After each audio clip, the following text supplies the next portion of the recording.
قالوا سبحانك لا علم لنا إلا ما علمتنا إنك أنت العليم الحكيم. شوية درود إبراهيم قل اللهم صل على محمد وعلى آل محمد كما صليت على إبراهيم وعلى آل إبراهيم إنك حميد مجيد. اللهم بارك على محمد وعلى آل محمد كما باركت على إبراهيم وعلى آل إبراهيم إنك حميد مجيد. الحمد لله. কালিমপুর জামালপুর কুশিখালী 2 দিন ব্যাপী ঐতিহাসিক তাফসীরুল কোরআন মাহফিলের সমাপনী দিনে মাগরিব বাদ বয়ানে আল্লাহ তাআলা আমাদেরকে কবুল করেছেন, এজন্য সকলে শুকরিয়া আদায় করছি আলহামদুলিল্লাহ। লক্ষ কোটি দরুদ ও সালামের হাদিয়া বর্ষিত হোক বিশ্ব নবী আকায়ে নামদার তাজেদারে মদিনা আহমদ মুস্তাফা নবী কুলের শিরোমণি ইমামুল মুরসালিন খাতামুন নবিয়্যিন রাহমাতুল লিল আলামিন জনাবে মুহাম্মদ রাসূলুল্লাহ সকলে বলছি সাল্লাল্লাহু আলাইহি ওয়াসাল্লামের উপর। সম্মানিত মুআজ্জাজ মুকাররম মুহতারাম, আজকের মাহফিলের সম্মানিত সভাপতি সাহেব তিনি অসুস্থ আছেন, তিনি হার্টের অপারেশন হয়েছে। তা আমাকে যেদিন অপারেশন হয়,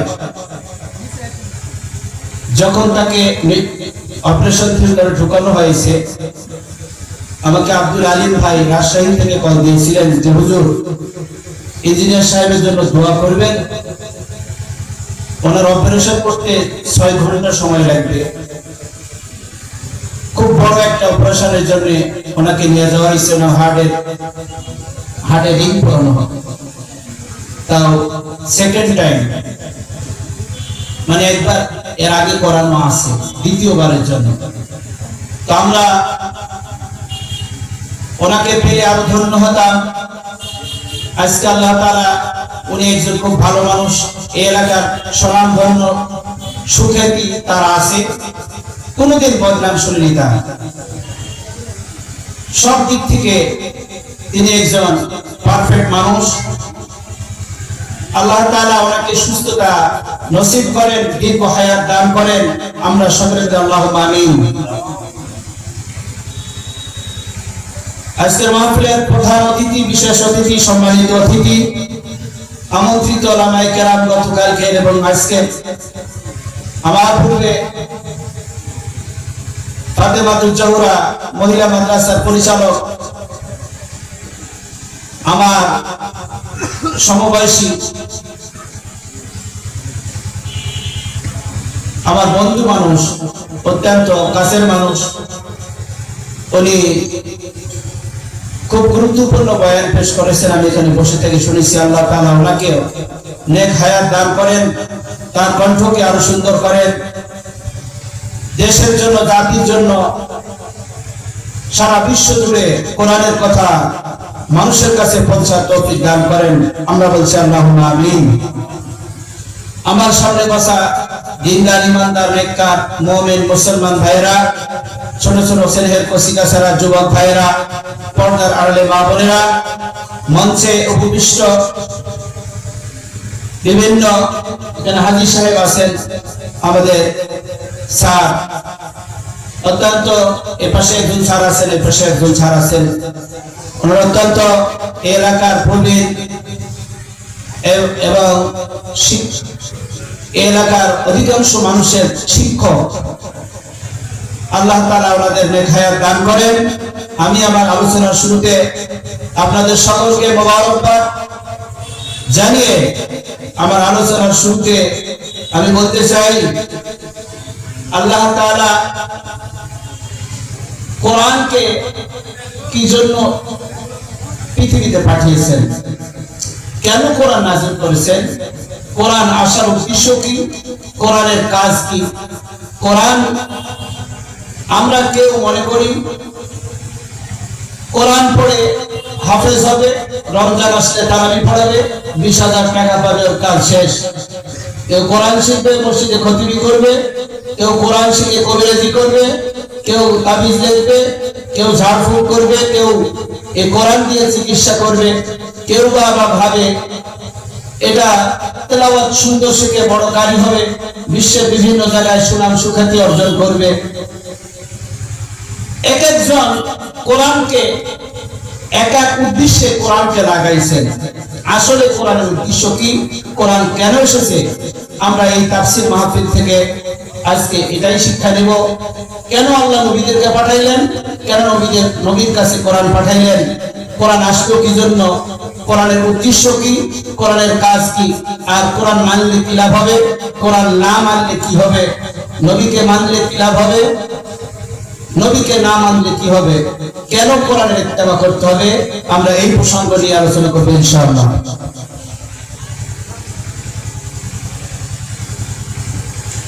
আমার জন্য আপনারা দোয়া করবেন। আমি শারীরিকভাবে অসুস্থ আছি, আমার খুব কাশি হচ্ছে, 2 দিন থেকে কাশি। আপনারা দোয়া করবেন, আল্লাহ যদি তৌফিক দান করেন তাহলে কিছু বলতে পারবো। আপনারা দোয়া করবেন ইনশাআল্লাহ। সকলে বলি আল্লাহুম্মা আমিন। তো আমরা শুরু থেকে শুরু করি, আমার সাথে সকলে পড়েন আউযু বিল্লাহি মিনাশ শাইতানির রাজীম, বিসমিল্লাহির রাহমানির রহিম। বিতাড়িত শয়তান মরদুদ থেকে আল্লাহর কাছে আশ্রয় চাচ্ছি। পরম করুণাময় অসীম দয়ালু আল্লাহর নামে শুরু করছি। تبارك الذي نزل الفرقان على عبده ليكون للعالمين نذيرا। الله أكبر। আমার আল্লাহ রাব্বুল আলামিন পৃথিবীর মানুষকে উদ্দেশ্য করে বলছেন, হে পৃথিবীর মানুষ সকল শুনে নাও, জেনে নাও, বুঝে নাও, আমি আল্লাহ কেন কোরআনকে পাঠাইলাম, কেন এই কোরআন আসলো পৃথিবীতে, কোরআনের উদ্দেশ্য কি। আল্লাহ তাআলা বলতেছেন তাবারাকাল্লাযী, এটা হচ্ছে বরকতময় কোরআন, বরকতময় কোরআন। এই কোরআন কি বরকতময়, কোরআনের কথাগুলো কি বরকতময়। কোরআন বরকতময় কিতাব। এই বরকতময় কিতাব কেন নাযিল করা হলো, নাযালাল ফুরকান, এটা হচ্ছে বরকতময় ফুরকান তোমাদের কাছে নাযিল করা হলো। ফুরকান, এই কোরআন হচ্ছে ফুরকান। ফুরকান শব্দের অর্থ হচ্ছে ভালো এবং মন্দের মধ্যে পার্থক্য করে দেওয়া, হক আর বাতিলের মধ্যে আলাদা করে দেওয়া, তেল আর জব আলাদা করে দেওয়া, দুধ আর পানি আলাদা করে দেওয়া। অর্থাৎ কোরআন দ্বারা, কোরআন হচ্ছে সত্যের মাপকাঠি। কোরআন কিসের মাপকাঠি? কোরআন হচ্ছে সত্যের মানদণ্ড, মাপকাঠি। এই কোরআনে ফেললে,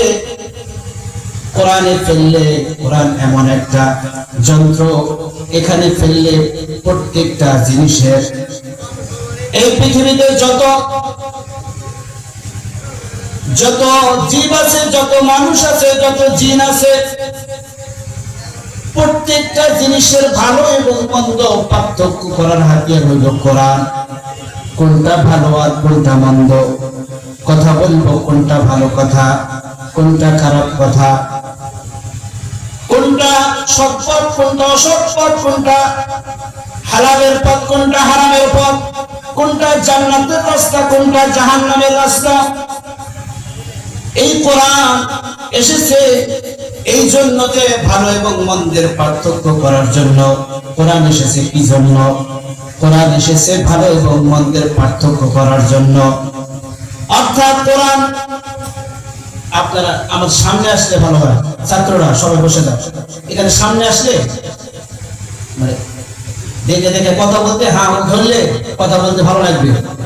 আর যদি কোবার মতন বসে থাকেন তাহলে মনে হবে তার কবরস্থানে প্রবাস করতেছে। কবরস্থানের মানুষের তেমন সারাদিন চিৎকার করলে কেউ উত্তর দেবে না। আপনারা তো জেন্দা মানুষ নাকি? জেন্দা মানুষ না, তাও আবার মরদ, ঠিক না? নাকি সন্দেহ আছে? যদি সন্দেহ থাকে এখানে থাকা যাবে না। যার সন্দেহ আছে এখানে থাকা যাবে না। তাহলে আমরা যেহেতু মরদ, তাহলে মর্দের মতো শক্তি দিতে হবে। আর আমরা যদি জোরে কথা বলি আমাদের পাপ হবে? আমাদের কণ্ঠ যদি মহিলা মানুষে শোনে আমাদের কোনো পাপ হবে? পর্দার খেলাপ হবে নাকি? আর মহিলা মানুষের যদি জোরে কথা বলে আমরা যদি শুনতে পাই সেটা পর্দার খেলাপ হবে, ঠিক না? তাদের পাপ হবে। কিন্তু আমরা জোরে কথা বললে পাপ হবে না। মরদ মানুষ ফিস ফিস কথা বলবে না, মরদ মানুষ জোরেই কথা বলতে হবে। আমরা জোরে কথা বলতে রাজি আছি তো? তাহলে ভাই আপনারা একটু বসেন না, কোরআনের মাহফিলে দাঁড়িয়ে না, আদব। আপনারা বসলে শয়তানের মজা ভেঙে যাবে। বসেন, বসলে ভালো লাগবে। কোরআনের তাফসীর শুনবেন, তাহলে দাঁড়ায় দাঁড়ায় এটা বেয়াদবি। বসে যান। আল্লাহ রাসূল একদিন ওয়াজ করতেছিলেন, মসজিদের মধ্যে বয়ান করতেছেন। মসজিদের লোক পরিপূর্ণ হয়ে গেছে, জায়গা হচ্ছে না, কিছু লোক দাঁড়িয়ে আছে। রাসূল বললেন, ইজলিস, তোমরা বসে যাও। এই আওয়াজটা হযরত ইবনে মাসউদ রাদিয়াল্লাহু তাআলা আনহু তিনি তখন আসতে পারেন নাই। তিনি তখন মসজিদে আসতেছিলেন, রাসূলের বয়ান চলতেছিল। রাসূলের এই ইজলিস কথাটা হযরত ইবনে মাসউদের কানে পৌঁছে গেল।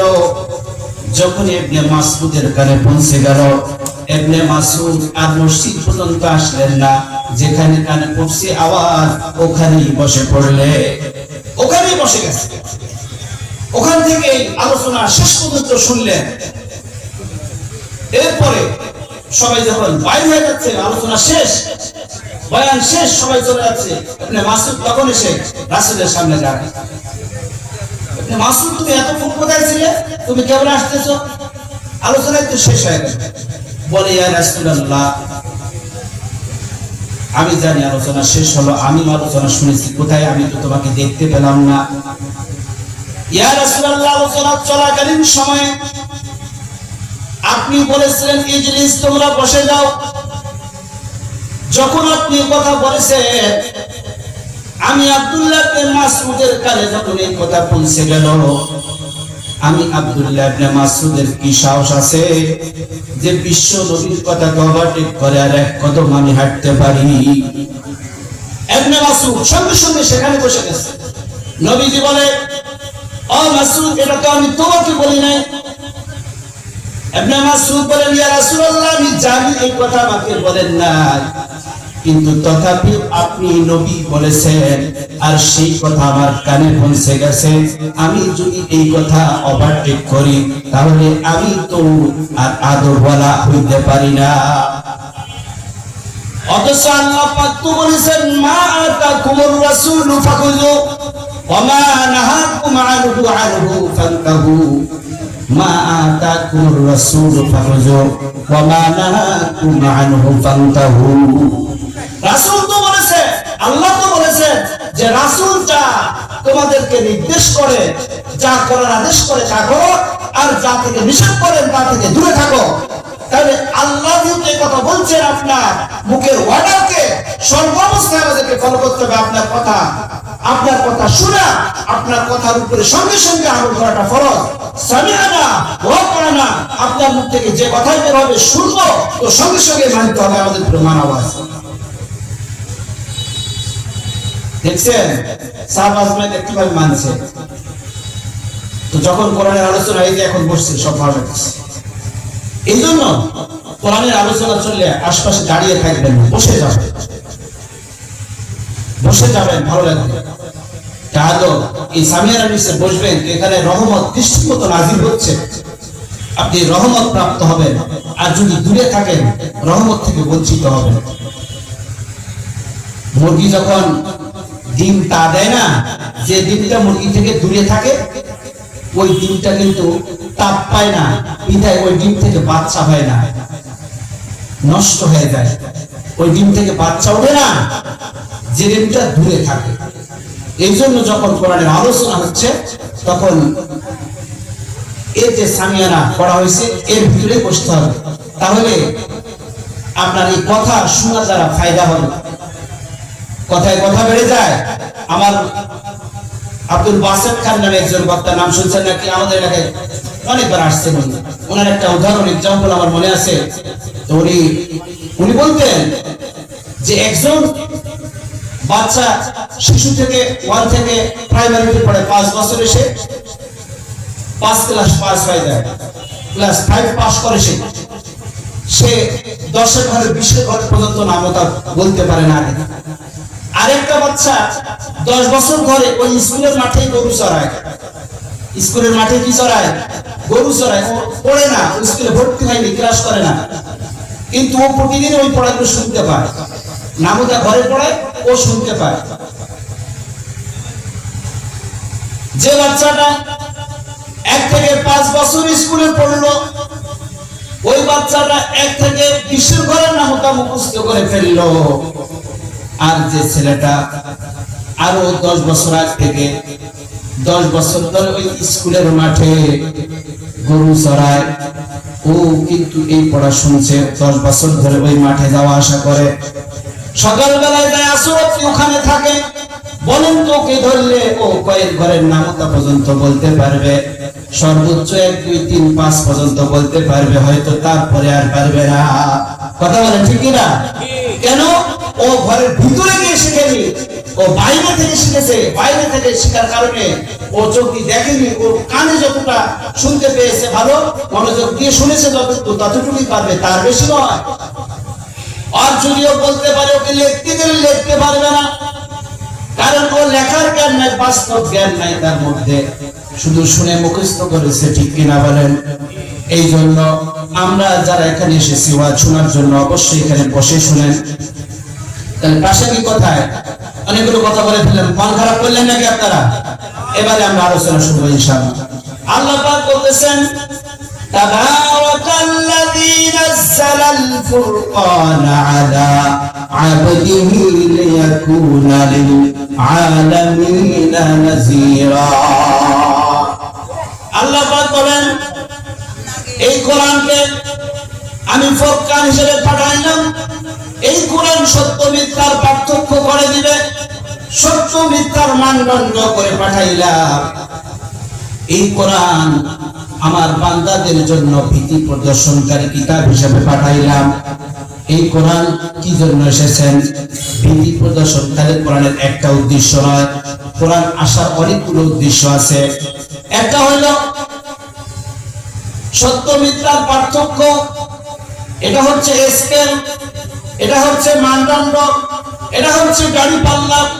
এখান থেকে মাপ করা যাবে সত্য কোনটা মিথ্যা কোনটা। এখান থেকে একটা মানুষকে পরীক্ষা করা যাবে, লোকটা ইমানদার না বেঈমান, মুনাফিক না কাফের, লোকটা মুশরিক না মুজাহিদ।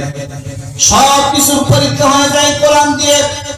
আবার এই কোরআন এসেছে বান্দাকে পরকালীন ভীতি প্রদর্শনের জন্য। বান্দা ভীতি প্রদর্শন এই জন্য করা লাগবে বান্দাকে। বান্দা যদি মুহূর্তের জন্য মাওলাকে ভুলে যায়, তাহলে তাকে শয়তান গ্রাস করে ফেলবে। এই শয়তান যেন তাকে আল্লাহর পথ থেকে হটাইতে না পারে, এই জন্য এই জাহান্নাম সম্পর্কে বিভিন্ন আলোচনা দিয়ে আল্লাহ তাআলা মানুষকে ভীতি প্রদর্শন করেছে। আল্লাহ পাক বলেন, শাহরু রমাদানাল্লাযী উনজিলা ফীহিল কুরআনু হুদাল লিন-নাসি ওয়া বায়্যিনাতিন মিনাল হুদা ওয়াল ফুরকান। এখানে আল্লাহ বলেন, এখানে ফুরকান এসেছে। এখানে আল্লাহ পাক বলেন, রমজান মাসে আমি আল্লাহ কোরআন নাযিল করেছি। রমজান মাসে কোন মাসে কোরআন নাযিল হয়েছে বলেন তো? কোরআন নাযিল হয়েছে রমজান মাসে কোন রাত্রিতে? লাইলাতুল কদরের রাত্রিতে। কোন রাত্রিতে? লাইলাতুল কদরের রাত্রিতে আল্লাহ কোরআন নাযিল করেন। কোথায় নাযিল করছেন? পৃথিবীর প্রথম আসমানে একটা ঘর আছে বাইতুল ইজ্জা নামে, ওই ঘরে আল্লাহ সর্বপ্রথম সমস্ত কোরআনটাকে নাযিল করেন। এরপরে বাইতুল ইজ্জা থেকে পর্যায়ক্রমে নবী মুহাম্মদ রাসূলুল্লাহর কাছে জিবরাইলের মারফতে আল্লাহ নাযিল করেন। 23 বছর পরে সেখান থেকে নাযিল হয়েছে। তাহলে কোরআন নাযিল হয়েছে রমজান মাসে লাইলাতুল কদরের রাতে। কি জন্য নাযিল হয়েছে? ওয়াবাইনাতিন মিনাল হুদা ওয়াল ফুরকান, হুদাল লিন-নাস, মানুষের হেদায়েতের জন্য। এখানে আল্লাহ দুইটা কথা বলছেন, একটা হলো মানুষের হেদায়েতের জন্য, পৃথিবীর মানুষকে হেদায়েত দেওয়ার জন্য এই কোরআন নাযিল হয়েছে। আর একটা উদ্দেশ্য এখানে বলছেন ওয়াবাইনাতিন মিনাল হুদা ওয়াল ফুরকান। এখানে আল্লাহ ফুরকান বলছেন সত্য মিথ্যা পার্থক্য করার জন্য, সত্য এবং মিথ্যাকে আলাদা করার জন্য, সত্যকে চেনার জন্য, আলাদা করার জন্য আল্লাহ মানদণ্ড হিসাবে কোরআনকে পাঠিয়েছেন। তাহলে এই কোরআন কার কিতাব? এই কোরআন কার কিতাব? ভাই আমার দিকে তাকান। আপনারা কথা বলবেন তো আমার সাথে, কথা বললে আমি কথা বলতে পারবো, না হলে কিন্তু মানে ভিন্ন লাইনে চলে যাবে। যেটা বুঝাইতে চাচ্ছি যদি আপনারা মন খোলা রাখেন তাহলে বলতে পারবেন। বলেন কোরআন কার কিতাব? কার কিতাব? সন্দেহ আছে? আল্লাহ পাক বলেন নবীকে কিতাবে কোনো কিছু সংযোজন বিয়োজন করেছেন। আল্লাহ পাক বলেন ওয়ালাউ তাকাওয়ালা আলাইনা বা'দাল আকাওয়িল লাআখাযনা মিনহু বিল ইয়ামিন সুম্মা লাকাতআনা মিনহুল ওয়াতিন। আল্লাহু আকবার। আল্লাহ পাক বলেন এই কোরআনে কোনো সন্দেহ নাই। কেন? আমার নবী মুহাম্মদ সাল্লাল্লাহু আলাইহি সাল্লাম যদি কোরআনে সংশোধন বা বিয়োজন তার নিজের থেকে মন গড়া কোনো কথা আমার রাসূলের কিতাবে সংযোগ করত, বলে চালাই দিত, তাহলে আমি আল্লাহ তার ডান হাতকে চিপে ধরতাম আর তার কণ্ঠনালীকে আমি আল্লাহ ছেড়ে ফেলে দিতাম। আল্লাহু আকবার। কত বড় কথা!